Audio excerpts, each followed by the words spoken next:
Hey, it's Logan Christopher from Legendary Strength, and I'm very happy to be on this call. I haven't done a recorded interview in a while, but once I met Charlie Engle, I knew I absolutely had to bring him on and talk to him because we're going to be talking about physical and mental toughness, and this guy certainly has that in spades.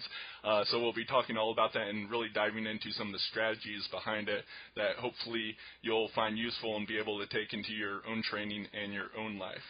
So if you're not familiar with Charlie, he is a world-renowned ultramarathon runner, having won or placed in some of the planet's most punishing long-distance foot races. In 2007, Matt Damon produced and narrated Running the Sahara, a film about Engle and his team's successful bid to become the first to run 4,500 miles across the Sahara Desert. Yes, running across the Sahara Desert, it's mind-blowing to think about. So I want to welcome you to the call, Charlie. Oh, thanks, Logan, for having me. I'm excited to join you, and after meeting you in Vermont, I'm intrigued to see where this conversation goes. Yeah, absolutely. Yeah, so I met Charlie just a few months back in Vermont. We were actually out at Joe DeSena of Spartan Races fame on his ranch, and we got to talking. Obviously, we're both involved in some physical fitness, though very different types of things, but really that element of mental toughness, which is so important, is strong no matter what sort of type of thing you're doing. So to start with, and we're going to dive into those questions in a little bit, but really I think understanding your backstory is important to this. So in a nutshell, without describing everything, could you tell a little bit about the addiction, because I feel that was definitely a foundation in how you transformed and were able to become this successful in running. Yeah, absolutely. So, my story is like most addicts or recovering addicts. There's a lot of complexities, but it comes down to one pretty simple thing. In my late teens and 20s, figured out that I was not a good drinker, or maybe I was a really good drinker. And my story is, in high school, I was very much an overachiever and captain of the various sports teams and good grades and dated cheerleaders and class president. And I was sort of that guy in high school. And I like to think that I was well liked. And I went to college as a 17-year-old freshman at UNC Chapel Hill, and I half expected that there would be a welcome banner on the dorm saying, Charlie, we're so glad you're here. And of course that didn't happen. And what I found out pretty quickly was there were 4,000 other freshmen there that also had incredibly good credentials, and many of them were smarter, better students, better athletes, and I got lost. And at the time, I figured out basically that I was actually good at one thing, and that was drinking.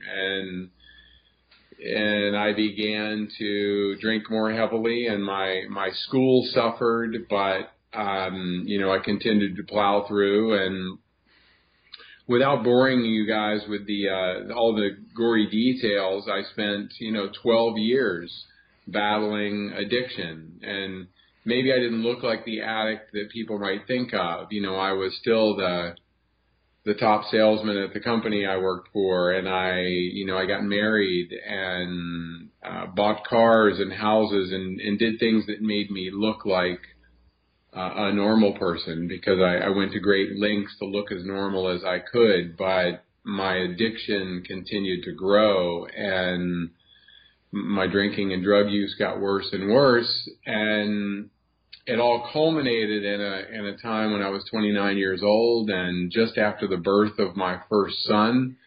Thought for sure his birth would save me, like he would be my savior, and I wouldn't do it anymore. And it's not how addiction works. And I found myself in Wichita, Kansas, where I was working at the time on a job, and watching the police go through my car, and the car had bullet holes in it, and they were put there by somebody who was actually shooting at me, and and it was just a terrible, terrible day. And I made a decision on that day that I needed to change things. It was life or death. And I went to an AA meeting that night, and I got up the next morning and I put on my running shoes, and went for a run, and I did that for 3 straight years. I went to a meeting every day, and I ran every day, and I slowly began to change my life.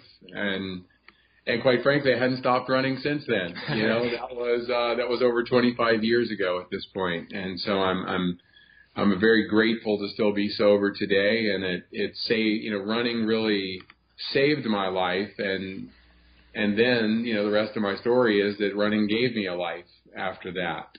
Mm-hmm. Yeah, and I would highly recommend for anyone that wants all those details to check out Charlie's book, Running Man.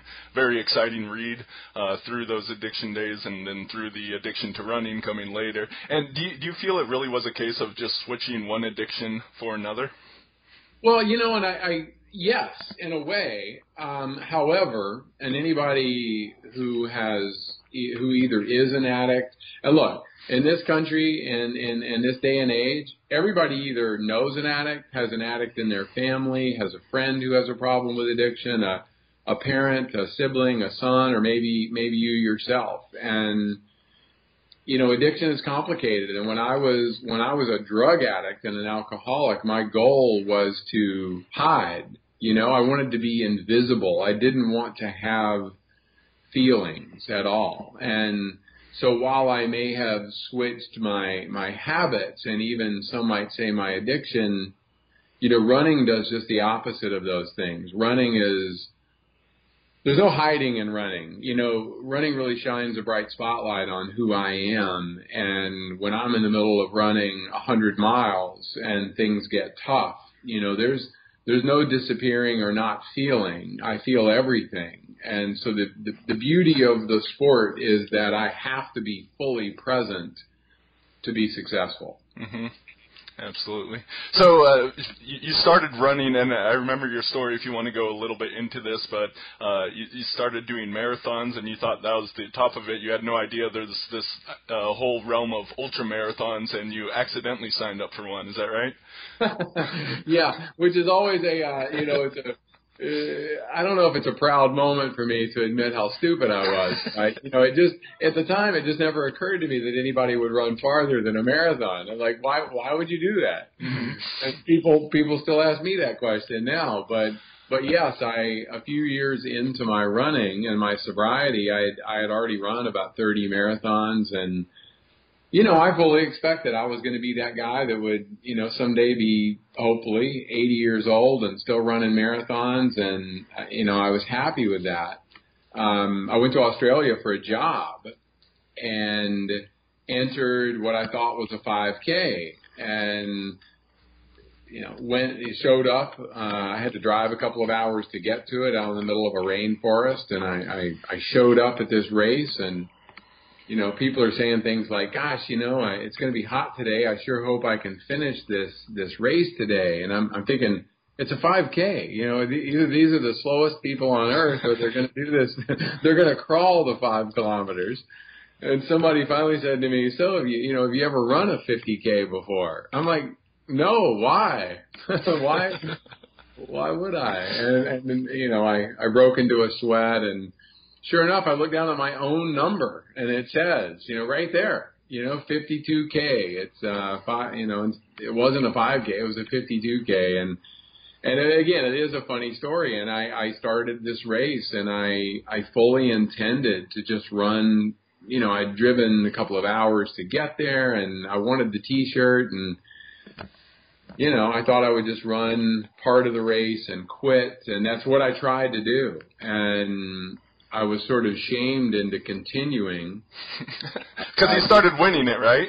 Right. And so people were noticing because I was actually in the top 5 in the race, and I was the only American in the race, the only non-Australian, I think, even. So, it was a couple hundred people, but I stood out just because I was the only Yank, as they call me, and And so I really, though, not heroically at all. I tried to walk away. I tried to quit the thing. And I finally got about 2/3 of the way through. It was a 3-loop race, and I finished the first 2 loops. And, I'm sunburned and dehydrated, and I got blisters. And I'm just, I came there to run, 3 miles, not 30 miles. And And something happened to me though, Logan. I guess I realized the moment, and it's not like I had some epiphany or the sun broke through the clouds or something, but, I just said, you know what, I've done 2/3 of this damn thing. Why not just go ahead and finish it? Mm-hmm. And so I did. I did the third loop, and I came around, and I ended up winning the race, and the lesson I learned is that, the universe puts you in positions to succeed or fail very often. And a lot of times we take ourselves out of it, by default and never even get a genuine result. And this was a lucky time for me where, through the circumstances, I was able to complete this thing and actually do well. And what it taught me was there was a whole lot more to running than just trying to run your fastest marathon, and that I could learn things about myself, the way that I'm built. It's one of those lessons too where, and I say this quite often when I'm giving talks, you don't ever, when you ask somebody to describe the formative things in their life and they go back in time, nobody ever says, oh my gosh, my life was so freaking easy and I didn't have to work for anything and I learned all these great lessons. No, what you hear is, I grew up poor, I got into a car accident, I got cancer, my husband left me, my family descended, whatever. You hear about hardship and people say, that really made all the difference, and it forms who we all are. And so through running, what I figured out is I had a voluntary way to put myself into really difficult physical and emotional situations. And I knew that every time I towed the line and I stepped up for a 50-miler or a 100-miler or even a race of hundreds of miles, I was going to learn something new about myself. Not always good, but new. Mm-hmm. Yeah, it definitely seems with that story there's a case of, kind of universal alignment, right? So you don't see the other number in the 5K, so you just imagine that then these things seem to conspire against you to keep you in that race, which it was kind of like a life-defining moment in many ways. Totally, and it really did. It sometimes the universe puts you where you need to be, and you just have to pay attention. And we're, a lot of us are so pre-programmed to steer away from, and I mean, you above many people understand this. We steer away from pain and we seek comfort. And I always say comfort is greatly overrated. Nobody ever learned something from the comfortable things. And, I'm not suggesting that, you go, wingsuiting tomorrow and you've never done it before. But, finding a way to do something that's going to be challenging, whether it's in business or physically or personally, emotionally, it's basically the definition of life for me. If I'm not doing something like that, then it's as if I've given up on trying to grow personally. Mm-hmm. Absolutely. So let's fast forward a little bit of time, and you get this wild idea of running across the Sahara Desert. Can you tell that story? Sounds brilliant, right? And so this idea. So now I've been running for quite a few years, and this takes me up to into the 2000s, and I've been running for quite a while. I've been sober for a while, and I'm in the 2005, and I'm actually in the Amazon jungle in the middle of a 7-day stage race, a running race there. And, and this guy who I really didn't know very well, Canadian guy, we end up being good friends. He, one night after the stage is over, we're laying in these jungle hammocks, and there's mosquitoes and snakes and spiders and everything all over the place, and we're laying there laughing about how filthy we are and how hard this race is. And he's like, hey, I just went to Niger last month to do a race, and the Sahara is really beautiful. He's like, I wonder if anybody's ever run all the way across the Sahara, just like all the way.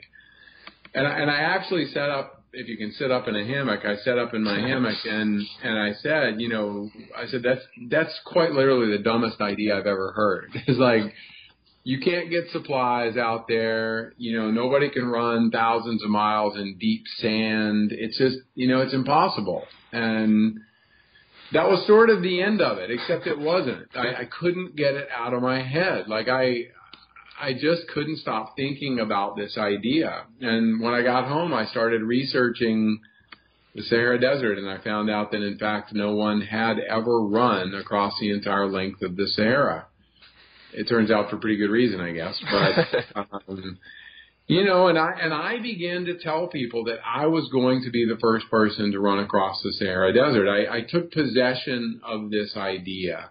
And, almost to a person, I was told, that it was impossible. And at this point, I'd done a lot of really hard runs. So I was no longer a novice, and I was certainly a guy that people were used to hearing sort of crazy ideas from. And yet, this one seemed so outlandish that even my good friends were like, look, man, it's a bad idea. Don't do it. And finally, a buddy of mine who I was working with, I was a TV producer at the time for Extreme Makeover Home Edition on NBC and ABC. Sorry, they would shoot me for that.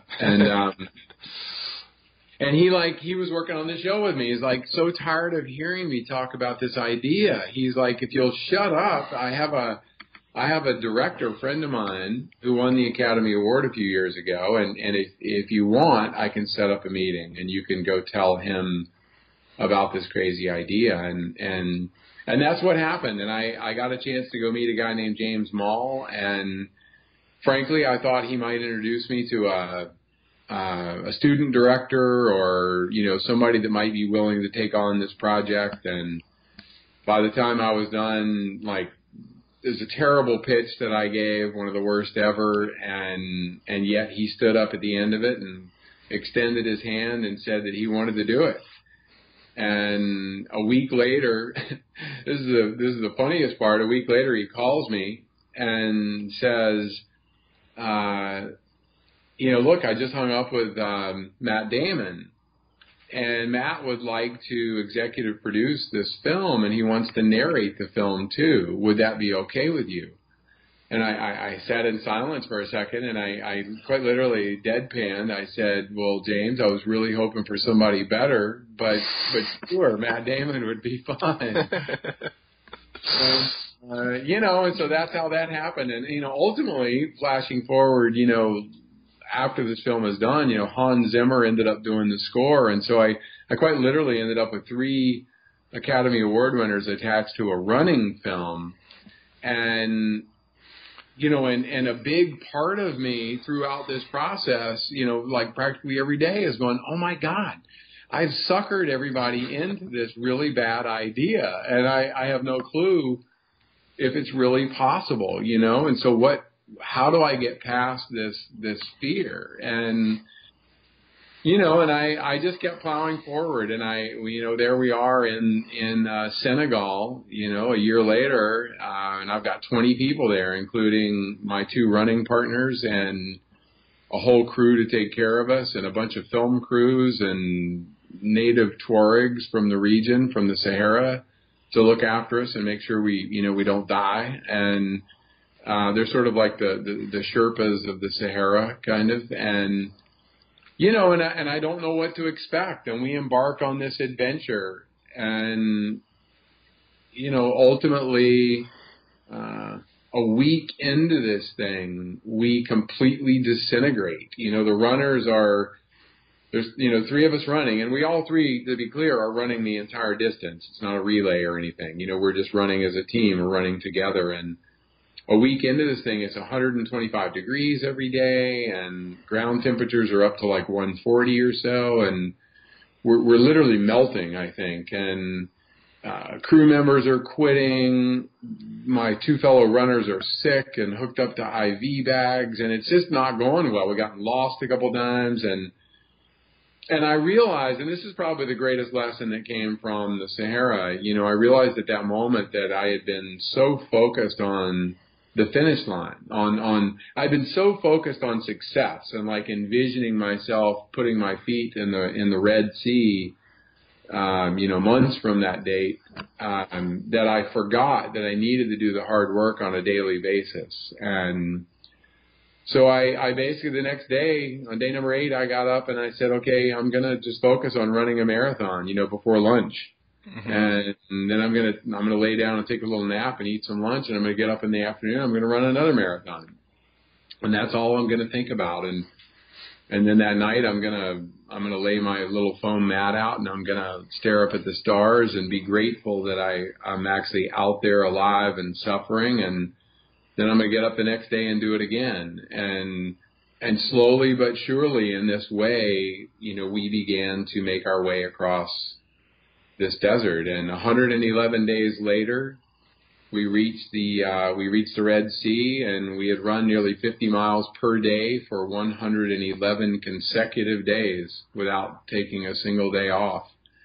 And it was, needless to say, a life-changing and life-transforming experience, and one that I will never forget. And just one more thing about the Sahara, and I think this is another, hopefully there's a lot of people out there that can relate to this. There was this huge project that I had taken on, and I also co-founded with Matt Damon a water nonprofit, and to provide clean water infrastructure in Africa, and it was called H2O Africa. And today, that nonprofit has turned into water.org.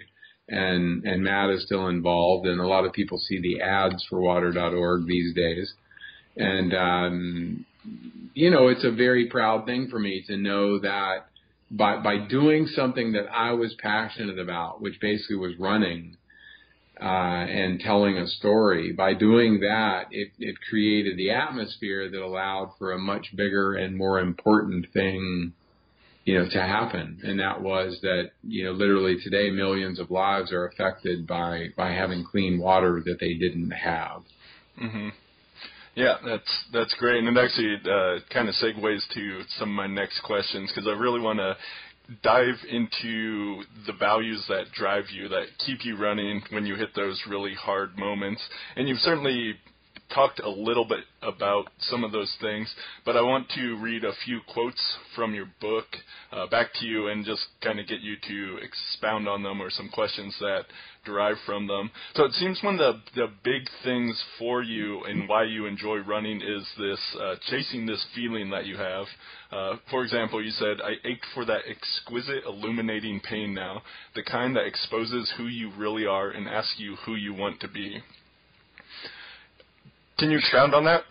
Yeah, I can. It's a great. Thank you for that quote, because that's it is, and I recognize that part of it is related to my addict. And just to take one quick step back, I spent the first few years of my running and my sobriety thinking that I needed to kill my addict. I needed to pound that part of my personality out of me. And it took me years to really appreciate and to understand that, in fact, my addictive nature is what makes me good at things. It's the actions that I took as an addict, not the underlying addiction that actually caused my problems.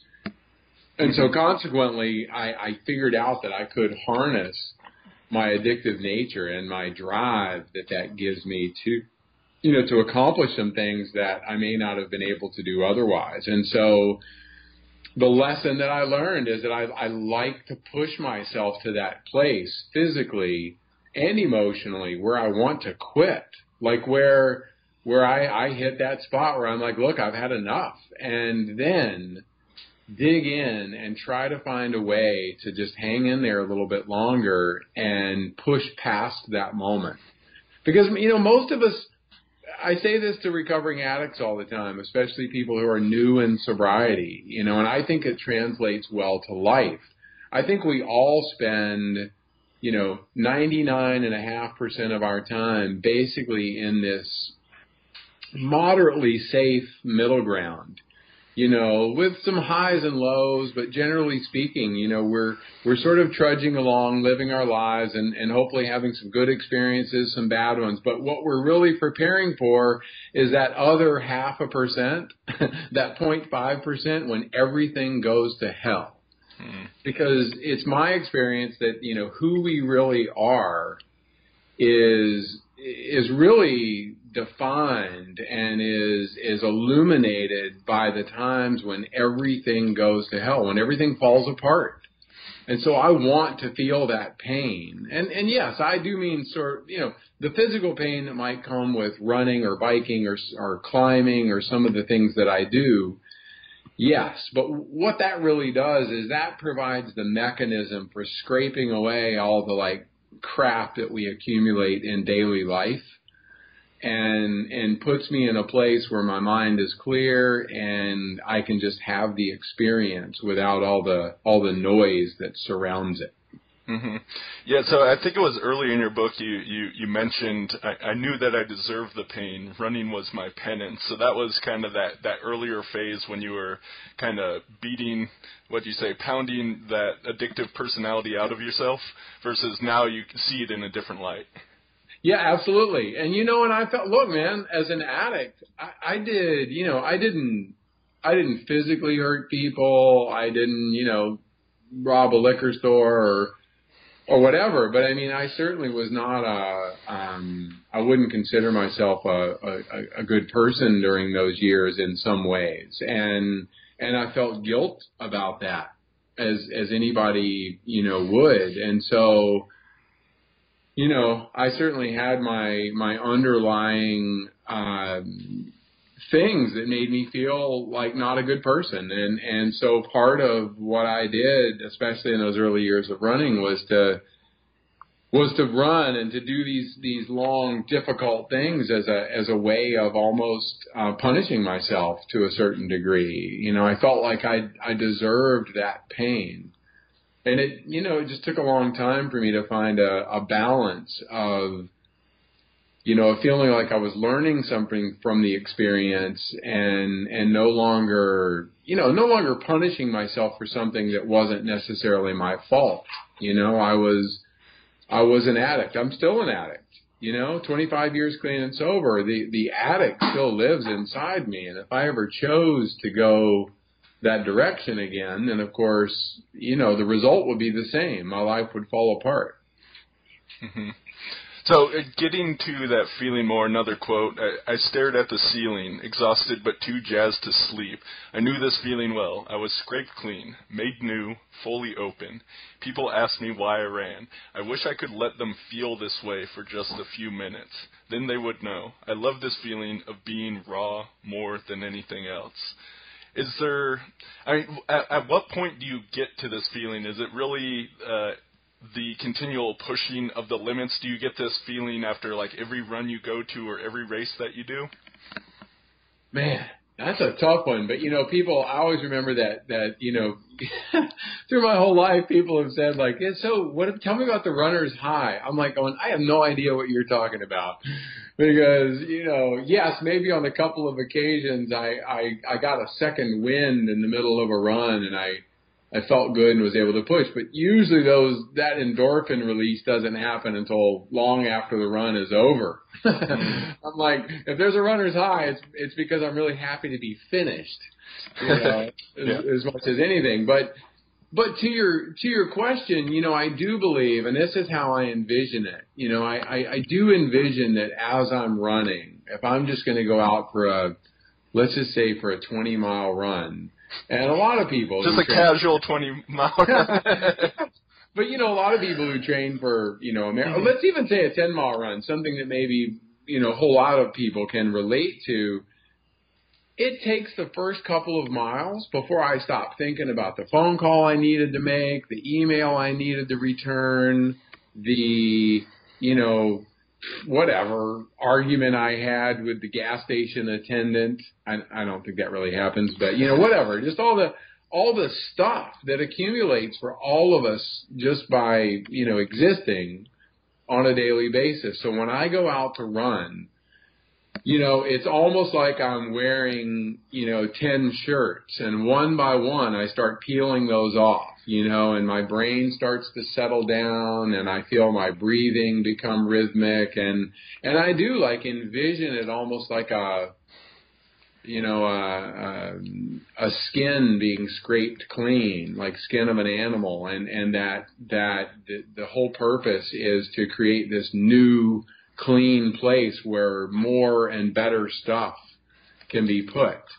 And for me, that's how I envision my running. I guess one other visual that I like is if you've ever gone swimming in a pond or had to needed to take a drink, you kind of got to scrape away there's a bunch of crap floating on top, and you have to sort of move that out of the way, and you reach down to the cooler, cleaner water that's down below the surface, and that's what you're trying to get to. And so my purpose when not just running, but I do meditation, I do yoga, I do some other things that I don't always need to physically beat myself up to get to that place anymore. Mm-hmm. But the fastest way for me to get there is to put on my shoes and head out the door and start putting in some miles.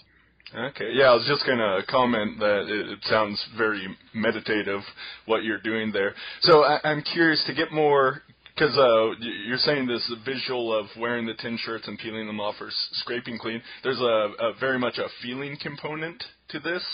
And you mentioned that after a few miles you'd clear your head or thoughts. Is there anything else that really kind of the essence of that feeling, that state that you get to, whether it's through running or these other means, that you could describe? Well, so yes, so the meditation and yoga certainly is a thing that I've learned in recent years that gets me to some of the same places. But I think that I'm not really going to answer your question with this answer, but I'm gonna be like a politician and give you the answer I want to give. And one of the things my wife pointed out to me, and we've been married 4 years tomorrow, in fact, is that I am very, very good. Like when the chips are down, if things go to hell, Logan, you want me in your corner, You want me there, because I don't panic when things go wrong, and I almost thrive on hardship, and I like that challenge and what it feels like, and I want to find a solution and a way to get through whatever it is. But when things are just okay and life is actually pretty good and there's no major catastrophes on the horizon, I struggle. which sounds funny. So my wife, she asked me a few years back, she's like, you're really good at this whole, struggle thing. And when things are difficult, but do you even have the first clue, how to be happy? And my answer honestly was no. I struggle with this place of just being, content. And I think there's, at this point in my life, I'm still seeking balance. I don't have all the answers. Mm-hmm. But what I'm trying to do is find a way to be balanced and to be satisfied and content. Not necessarily that I'm going to stop doing the things that I'm doing, but when things are okay, don't create chaos just so I have a problem to solve. And so part of my way of living these days is to find ways to be peaceful and quiet, go for a walk instead of a run sometimes, go outside. And my wife is actually a scientist. She's an ornithologist, a bird expert. And so, go outside with her and listen to nature and try to just be instead of always needing something to do. Try to just exist sometimes. And that's a struggle for me. Mm-hmm. Yeah, one of the other quotes from your book, right on this: as hard as it was to admit, a part of me missed something about those addict days. Not the drugs themselves, but the pulse-jacking danger of that life. Knowing that every day I could be teetering on the edge of a rusted blade, I felt happiest and most alive when I was in peril. Yeah, that was me, and it is still me. Yeah. It's a great. I'm glad you picked that one too, because it's crazy, and people think I'm nuts when I say this, but driving into a strange neighborhood to buy drugs and experiencing that danger and exhilaration. I'm not saying that I want to feel that, but there were parts of that feeling at the time, all those years ago, that were it was very exciting and dangerous and stupid. And I'm not in any way trying to romanticize what I was doing, but quite bluntly, I worried when I got sober that my life was just going to be freaking boring. Mm-hmm. Because I don't know, I'd just gotten used to all that, and so I still love this idea of going into something like running across the Sahara Desert. I was so over my head. I mean, I had no idea what we were going to face. Right. You could say the same things off of that. It was stupid. It was dangerous. It really is very much the same. Absolutely. But if you also think about this, and I do remind, quote unquote normal people, I don't know if anybody's normal, or maybe not the people I know, but it's a crazy undertaking to think about, having a kid or starting a business, or these are scary things, right? I mean, because if you've never done it before, and even if you have, you anticipate all the things that might go wrong. It's easier to just not do it in some ways and not ever take a risk or a chance. But geez, I certainly don't want to live that way. I want to live in a way that hopefully balances some risk taking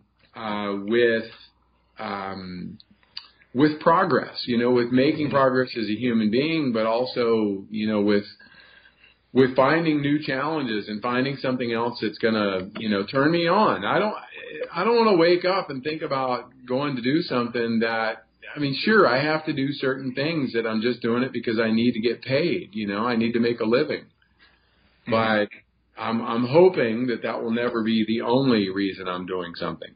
Right. So I'd like to focus now on pain and relationship to pain.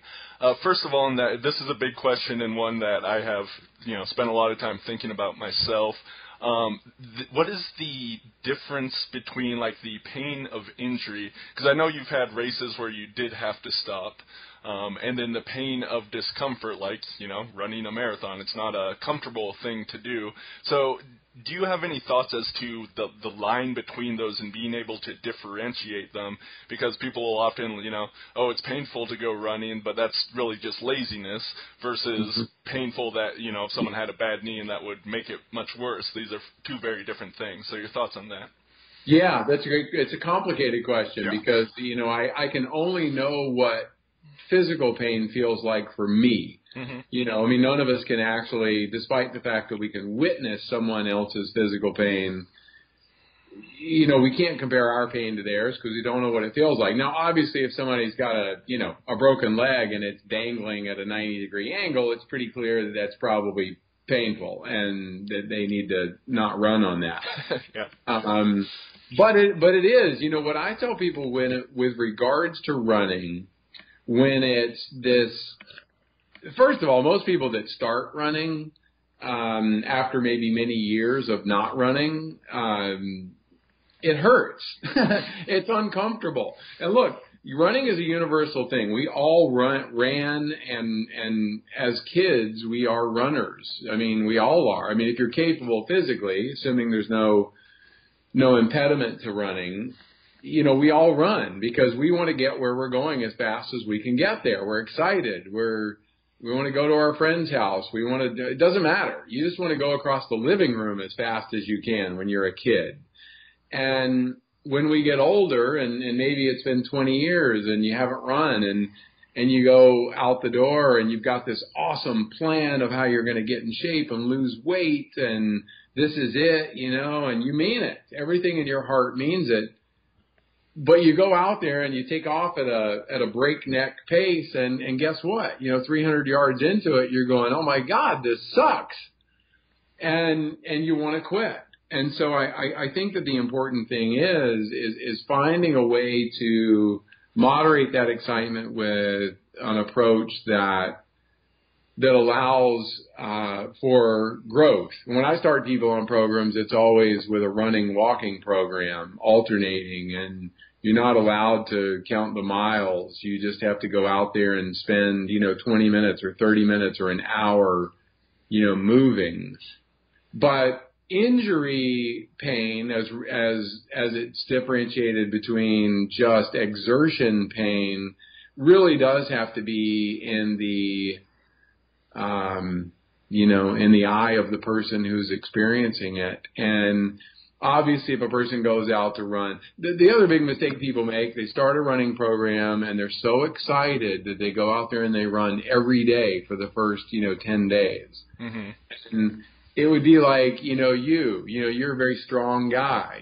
But you're not going into the gym and bench pressing 10 days in a row, because at least I don't think you are. You might be. I do some unusual stuff, but haven't really done that one. Right. I mean, and actually, regardless of whatever strength exercise you're doing, I'm assuming you're not going to max out on that strength exercise every single day, mm-hmm. because it doesn't make sense. You've got to let your body recover. It's a cycle. It recovers and then it gets stronger, and you push it and it recovers and it gets stronger. And that's the idea with this. So any person does have to understand the feeling of true physical pain. Knee injuries, or I should say knee pain, is a great example, because very often a person who hasn't run for a long time, unless they've had a catastrophic knee injury in the past, the knee pain they might be experiencing is probably due to something like an IT band issue, or, something that is just an inherent problem in the leg. As we get older, our tendons and our muscles, they shorten and they get stiffer and tighter. Look at a newborn or a toddler. Man, they bend up like pretzels, right? And the older we get, the less of that most of us are capable of doing. And so it causes, all kinds of different pain for us. And so I know, I realize I'm not exactly answering the question, except for the fact that if a pain is so sharp and there's swelling, there's redness, there's actual visible evidence of an injury, then of course you need to stop and you need to go seek medical treatment. Most of the time it's, my recommendation would be don't just run, alternate days with an elliptical machine or some cycling and some yoga. And typically what you'll find is that balanced approach will keep you healthy. Mm-hmm. Yeah, because a big thing I'm a proponent of is listening to your body, and it's really about understanding. I like that distinction, injury pain versus exertion pain. So hopefully by listening to your body, you can avoid having that seeable injury in the first place. But to kind of go a bit further on this point, in running across the Sahara or other long multi-day runs that you've done, I forget the number of days, but you speak about, just the body takes, in like 3 days, you're feeling aches and pains and you're stiff and everything, but at some point you just kind of break through, like your body switches into a new gear and adapts to that running. And is there anything within that kind of clarifies this distinction between types of pain? Man, totally. And I do tell people that are starting off on a program, I'm like, look, and pardon me for putting it this way, I tend to be blunt. I'm like, look, you didn't get fat in 90 days. Mm-hmm. You've been working on this for years. And so you're not magically going to feel fantastic in 90 days. It's not going to just, be simple. And so you need, I should really say you didn't get out of shape in 90 days. That's a fairer way to put it. But, so in that first 90 days, there's going to be discomfort. And I always tell people, no matter what, do not, give this thing 90 days and try to measure how you feel in those first few days against how you feel, towards the end of that 90 days, because I'm certain, actually, I'm so certain that you're going to feel so much better that you will continue doing it. And I think it's all a matter of perspective, and it's instinctive, right? And I think that's what you were just saying. You get a program from a coach, or you get it out of a magazine or online or whatever it is you do, but don't be a slave to the numbers on the page when your body is telling you something different. You have to balance determination with instinct. And and finding a way to be instinctive and not be, but not give yourself a break. The run across the Sahara was a great example, because in the first week, and this is what you were saying, man, we fell apart physically. Our bodies, I always call it diving into the abyss. We quite literally hit this crazy bottom. All of us did after a week or 10 days of running. And then magically, it's like the body said, oh, I get it. You're trying to kill me. And, it began to recover, and it adapted to the stress. And I think that's what happens for all of us, no matter what. And we just have to, we got to spend 99% of our time preparing for that 1% when it's all going to suck. And we got to push past that. Usually with running, with long distance running, ultra running, nutrition and hydration plays such a big role that very often it feels like physical depletion, but it's really about calories. And quite often, if I feel terrible at mile 70, well, I've run 70 miles. Of course I'm going to feel lousy. But if I sit down and cram 1,000 calories into my body, pretty magically 20 minutes later, I actually feel better. So. Excellent. So just going a bit further, this relationship to pain, you have some amazing quotes from your book. Probably one of the favorite quotes from the book was this: "I was suffering, yes, but this was not the kind of pain I was used to, the kind that implored me to stop. This pain told me to go on, feel the pain, welcome the pain, use the pain, transcend the pain." And the reason I really like that is it's really kind of a strategy for how to use pain, how to go through it through these 4 different stages. So welcoming it is just really, okay, yes, I'm feeling this pain, hopefully, this exertion pain or pain of discomfort right in that moment, and then going through those. So could you walk through that? And is that something, was that just some great words that came to you when you wrote the book, or is that something you've thought about a lot? Yeah, man. It is both. Absolutely, it's both. And I think everybody can relate to this, and it does hinge around one simple concept, and that's fear.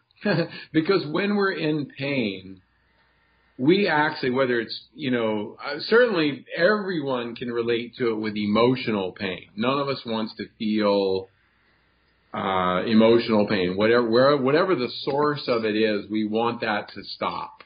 And that's just the way, that's natural human instinct, I think.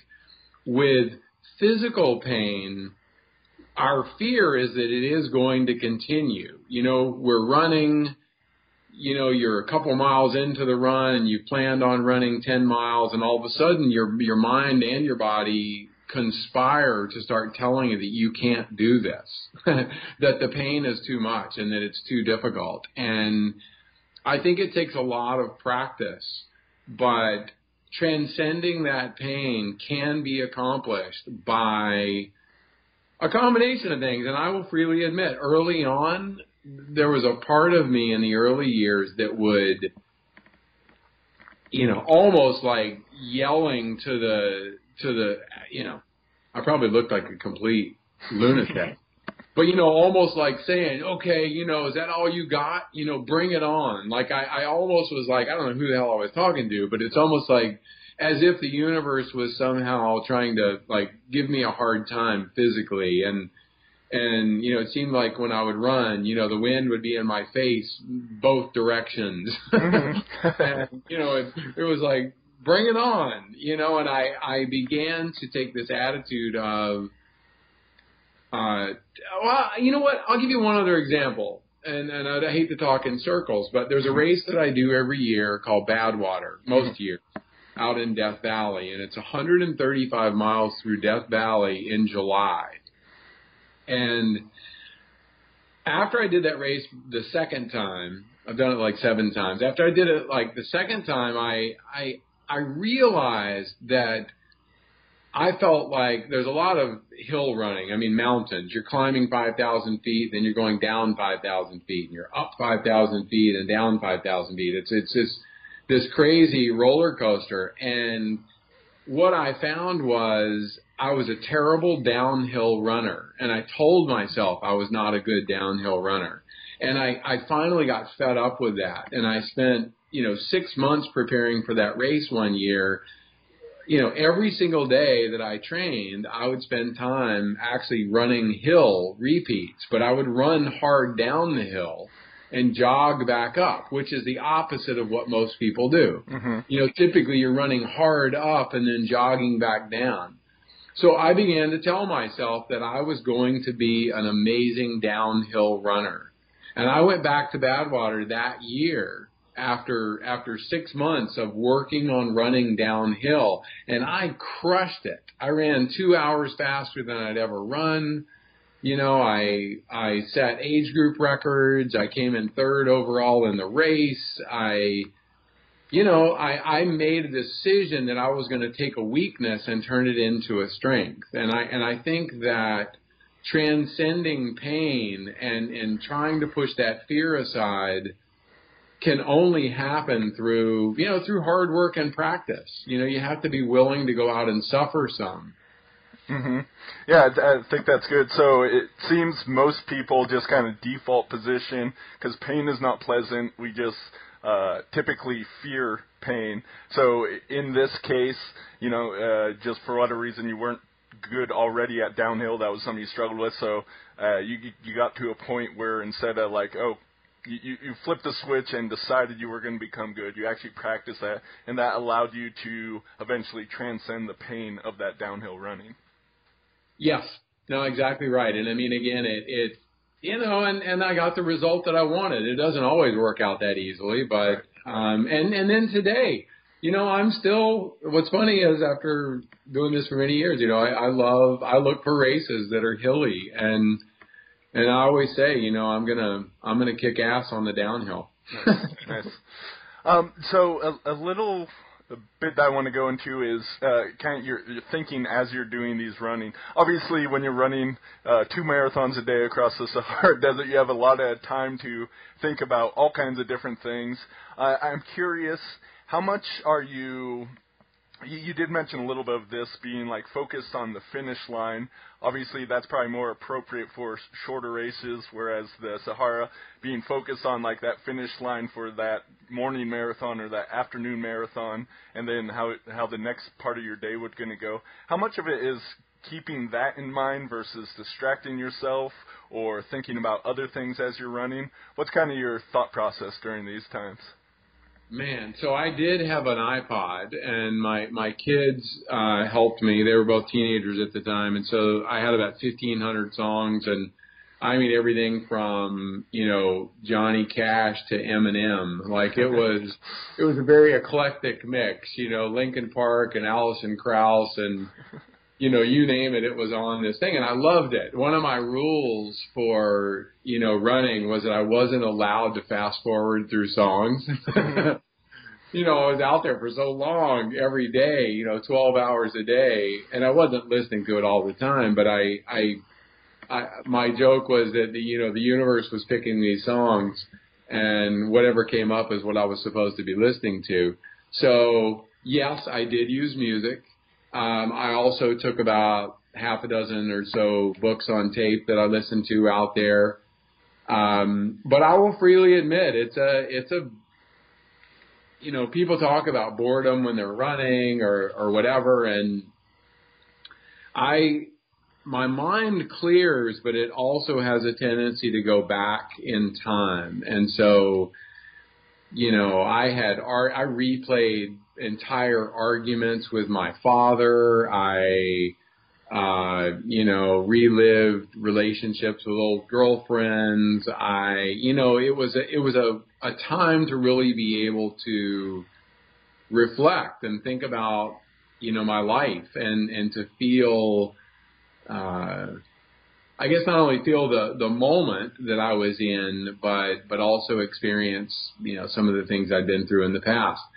I will say this, for people that start a running program, like these days I don't really listen to music all that much anymore, but I do listen to podcasts just like this one. And I think that it's become very mainstream, and I highly recommend it for people to, during their workouts, listen to motivational things, listen to podcasts that you like, listen to books. I love to listen to books when I run. 12 hours a day out there across the Sahara was mind-numbingly tedious at times. Mm-hmm. And I don't even want to begin to pretend like there were times when I wanted to just scream from being, bored. But I was in this gorgeous place doing this amazing thing, and I did have, bigger causes attached to it. And there were times when, thanks to being sober so long, I will say I never lose sight of how lucky I am to be doing anything. One of those bullets that hit my car back in Wichita in 1992 easily could have, hit my head instead, and that would have been the end of it. Mm-hmm. So let me switch gears just a little bit. So you've done a whole bunch of other races. So with the Sahara, there wasn't really as much of a time limit. So what about a race where like you're going for the win and there's stiff competition? So it's not really about distracting yourself in the moment, but what do you do in that moment? What do you think about that helps you like dig deeper, push a little bit harder to go faster? Well, I'm certainly a motivated competitor. Mm-hmm. Part of the reason I'm able, I think, to be competitive even into my 50s is, I do take good care of my body, and I also let go of the results. And I'm not really answering your question, but I don't put too much, I still win races and I still get my butt kicked in races, and I don't take either one of them too seriously. I recognize that, anybody who ever watches Running the Sahara, the film that was, that Matt Damon produced, will actually notice that the running only makes up a very small portion of the film. Mm-hmm. Because who the hell wants to watch me run for 12 hours a day? I certainly don't want to. Yep. And so, and I wasn't competing out there. So in a race, I don't know, I am motivated by human nature. I'm motivated by watching other people and how they move, and there's a lot of strategy and I guess even some gamesmanship. You always want to look good even when you feel bad. And part of it is sucking it up and just showing your competition that you're stronger than they are. There's so many strategies in these long races that I do. A marathon is one thing. And look, I'm not an elite marathon runner. I broke 3 hours a whole lot of times, but, I wasn't running, 2:08 with the Kenyans. And so it's not like I was going to win the Boston Marathon or anything. So competition in a race like a marathon for me has always been competition against the clock and not really other people. Mm-hmm. In ultras, that changed, and I found that the longer the race was, here's the other thing mentally, and I think you will relate to this, and maybe some of your listeners will. I want bad conditions. Like, that's what I tell myself, and I do genuinely believe that to be the truth. I want it to rain. I want it to be cold. I want it to be 140 degrees, because my view is the harder the conditions, the better I'm going to do in the race. Because I do genuinely believe that I can withstand the punishment, whatever it is, better than other people. I get my tail kicked all the time in hard races by people who are just more talented than I am. Mm-hmm. So it's not like that always wins the day. But, I think that's the attitude I go into it with, is that I'm going to end up being there. If it's a 100-mile race, I know not to panic if I'm in 30th place at 50 miles, because it's the last 50 miles that really counts. First 50 miles doesn't get you anything, but halfway through. Mm-hmm. Would you say you have a greater capacity for pain than most people, and is that just some of your inborn talent versus training? It is. I do actually think that I can withstand pain, but here's the thing, again, because pain is such a weird and abstract concept. My pain compared to your pain, we can't relate the two. Mm-hmm. Not really. But what we believe is what is, right? You believe. I mean, I've seen you do things that seem impossible to me, and you clearly believe and know, you know that you can do it, and probably sometimes you know you can do it, and maybe you fail. Mm-hmm. But your mental, approach to it is, I'm doing this, and that's the way I approach things. I I do believe that my life experiences, especially through my years of addiction, prepared me for difficult situations. And it's just, man, running and sports and all that, even family and business, those are all bonuses for me, because I look at this as I'm lucky just to be here. Mm-hmm. And I don't want to leave. How's that old saying go? That old joke about, I don't want to leave a pretty corpse. Yeah. I want to be worn down and, maybe not broken apart, but I want to make sure that I've used all that I have before I'm done, and that I've experienced things. I'll also tell you one other thing that sport does for me. And I think this is, hopefully self-evident in the projects that I take on. I love other cultures. I run in a whole lot of other countries. And there's nothing so wonderful than to run through some village in Africa or in China or someplace where they've never seen anybody that looks like me. And to just have that experience. And being on foot in other parts of the world puts me on equal ground, no pun intended, with the locals, with the people that are there. And man, I love that feeling. Mm-hmm. So I usually won't I don't do a whole lot of local races. I'll do some, but I want to go places that I haven't seen before and have an experience that's both cultural and athletic. Mm-hmm. Excellent. Yeah, probably not much of a better way to see the world like that. Well, we're coming up on time, so 2 final questions. Did you want to mention your next big project? And for people that have enjoyed this and want to connect with you more, where should they follow you? Where should they go? Yeah, great questions, and absolutely. So my joke is my wife calls it my next bad idea. Yep. So in a year from now, starting in the beginning of 2019, I'm going to do a human-powered expedition from the lowest place on Earth, which is the Dead Sea, to the highest place on Earth, which of course is the top of Mount Everest. And it's about 5,000 miles, and I'm gonna swim and run and bike and paddle and sail and mountain bike and climb from the Dead Sea to Mount Everest. And it's going to take about 4.5 months. And I've just done a deal with a company called Oath, which is basically Verizon. And they have come on board this thing, and we are going to do a series that's going to be the first of its kind, a mobile-only release of a series of basically shows that will highlight this expedition. And look, it's a metaphor, I think, for all of our lives. We all struggle from our low places when we hit those to try to get back up to our high points and to the better life that we want to live.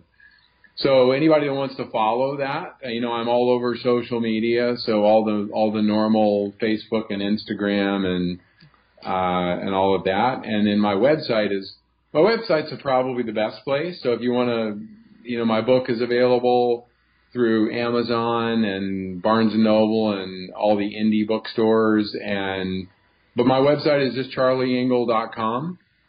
And that's the place you can see my blogs, you can see videos, you can also see my contact info. My phone number and my email are right there on the contact, and it comes directly to me. So, for people out there, if anybody wants to talk about addiction or talk about running or this Dead Sea to Everest, if anybody wants to toss in a couple $1 million, feel free to. But it's going to be a great project, and I'm excited about, doing something. I've done some mountaineering, but, Everest is a whole new ball of wax for me. And so, thanks for letting me mention that. And hopefully I'll write another book about that experience and get a chance to tell that story. Yeah, absolutely. Well, I had a lot of fun today. I definitely learned a few things, and I know people are going to be inspired by your stories, as they always are, and also hopefully learn a few things that can help them to get more comfortable with being uncomfortable. Man, thank you so much for having me. It was really it was a great conversation, and I thoroughly enjoyed it. And I'll come back anytime. Maybe after this next undertaking, we can talk about it again. Or maybe during. That'd be good. Absolutely, man. Well, you might be out there next to me just talking. So I'm planning on trying to make you come out for part of it. So. All right. Well, thanks so much, Charlie. All right, Logan. I'll talk to you later, buddy. Yeah. All right.